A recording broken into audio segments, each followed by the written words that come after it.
नमस्कार दोस्तों, क्राइम तक में आपका स्वागत है। याद होगा आपको दिल्ली दंगा। इस मामले में दो आरोपी जिन्होंने साजिश रची, ताना बाना बुना, ऐसा आरोप दिल्ली पुलिस की स्पेशल सेल ने लगाया और तमाम एजेंसीज ने लगाया।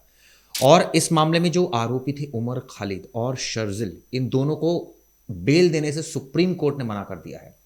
इन दोनों ने हाई कोर्ट में हाई कोर्ट के फैसले के खिलाफ सुप्रीम कोर्ट से गुहार लगाई थी और ये कहा था हमें बेल दे दीजिए, लेकिन सुप्रीम कोर्ट ने डिसमिस कर दी दोनों की बेल। लेकिन 5 आरोपियों को बेल दे दी और यह भी कहा कि 1 साल तक ये दोनों आरोपी शर्जिल इमाम और उमर खालिद बेल के लिए अप्लाई भी नहीं करेंगे। आपको बता दूं, जो सुप्रीम कोर्ट ने सोमवार को फैसला सुनाया, यानी अभी सुबह सुबह फैसला आया है, जिसमें 5 अन्य आरोपियों को 12 शर्तों के साथ जमानत दी है। टोटल 7 आरोपी। हालांकि इस मामले में दिल्ली पुलिस ने 700 से ज़्यादा एफआईआर दर्ज की थी, 50 से ज़्यादा लोगों की मौत हुई थी, कई जख्मी हुए थे। लगातार सीए के विरोध के बाद ये दंगे भड़क गए थे दिल्ली में, आपको याद होगा, फरवरी 2020 में। और उसके बाद हंगामा मचा। नॉर्थ ईस्ट डिस्ट्रिक्ट सबसे ज़्यादा इसमें लोग हताहत हुए थे।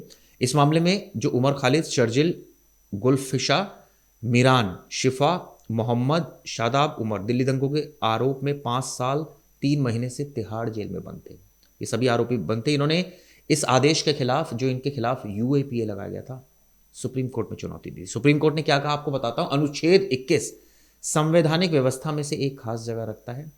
ट्रायल से पहले जेल को सजा नहीं माना जा सकता। जी हाँ, स्वतंत्रता से वंचित करना मनमाना नहीं होगा। यूएपीए एक खास कानून के तौर पर उन शर्तों के बारे में एक कानूनी फैसला दिखाता है। यानी शुरुआत में सुप्रीम कोर्ट ने कहा कि उमर के खिलाफ प्रथम दृष्टया आरोप बनता है, कार्रवाई के इस चरण में उन्हें जमानत पर रिहा करने का कोई आधार नहीं बनता, ये सुप्रीम कोर्ट ने कहा। आपको बता दें, जो 5 आरोपी है उनका केस थोड़ा डिफरेंट है और इसलिए उनको जुडिशल कस्टडी में नहीं रखा जा सकता, उनको बेल दे दी है।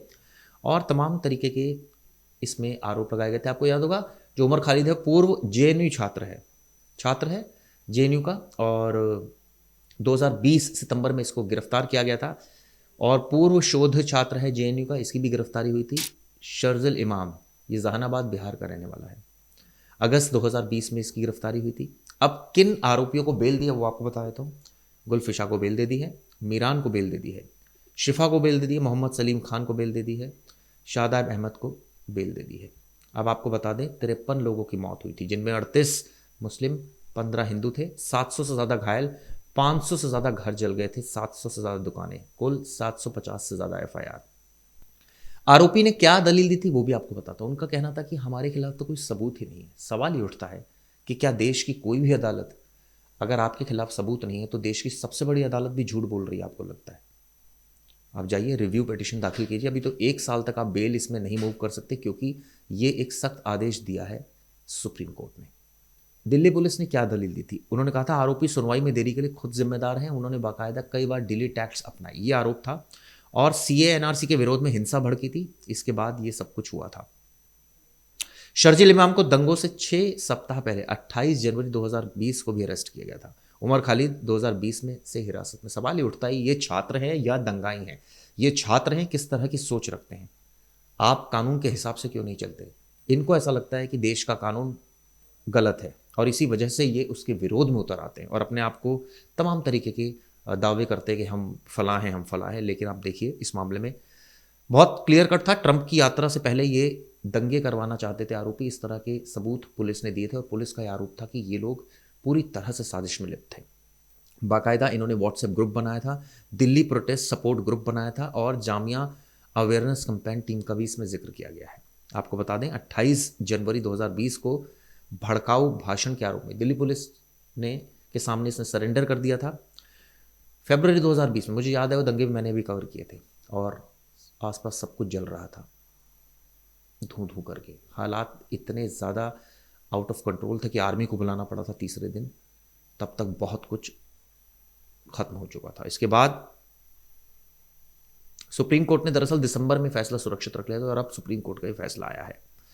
ऐसे में अब ये ज़बरदस्त झटका लगा है उन आरोपियों को और उन लोगों को जो ये सोचते हैं कि वो कुछ भी सोच सकते हैं, कुछ भी कर सकते हैं। आप पढ़ने के लिए आए हैं या क्या करने के लिए आए हैं? लोग जाते हैं, पढ़ाई करते हैं, विदेश जाते हैं, वहाँ पढ़ते हैं, देश में पढ़ते हैं, अच्छी नौकरियाँ करते हैं, लेकिन इन लोगों की एजेंडा कुछ और था। और शायद इसी वजह से सुप्रीम कोर्ट ने ये हंटर चलाया है। बहुत क्लियर कट है कि इस मामले में अक्टूबर 2022 में आपको बता दूं दिल्ली हाई कोर्ट ने भी इनकी बेल रिजेक्ट की थी।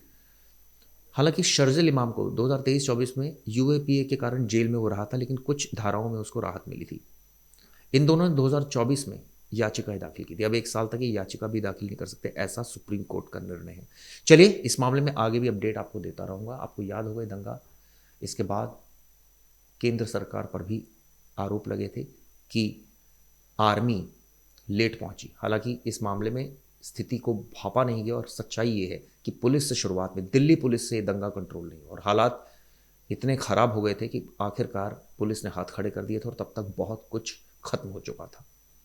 और उसके बाद ये पता चला कि किस तरह से कुछ ग्रुप्स ने ये दंगे फैलाए। उनका मकसद एक था कि इसकी जो आंच है वो अंतर्राष्ट्रीय स्तर तक पहुंचे, लेकिन और ये हुआ भी। इन्होंने अपने मंसूबों में ये कामयाब भी हुए। इस मामले में एक निगम पार्षद को भी अरेस्ट किया था। पूर्व निगम पार्षद है ताहिर हुसैन, उसके घर से कई सारे जो हथगोले थे वो मिले थे और तमाम विस्फोटक सामग्री मिली थी, एसिड मिला था। सवाल ये उठता है कि ये करना क्या चाह रहे थे। इसमें कई बेकसूर लोग मारे गए थे और हालात ऐसे पैदा हो गए थे कि कई दिल्ली पुलिस के सीनियर अफसरों को भी चोटें आई थी। बहरहाल इस मामले में सुप्रीम कोर्ट ने सख्ती दिखाई है। आगे भी इसमें अपडेट देता रहूंगा। ये वीडियो कैसी लगी बताइएगा। धन्यवाद।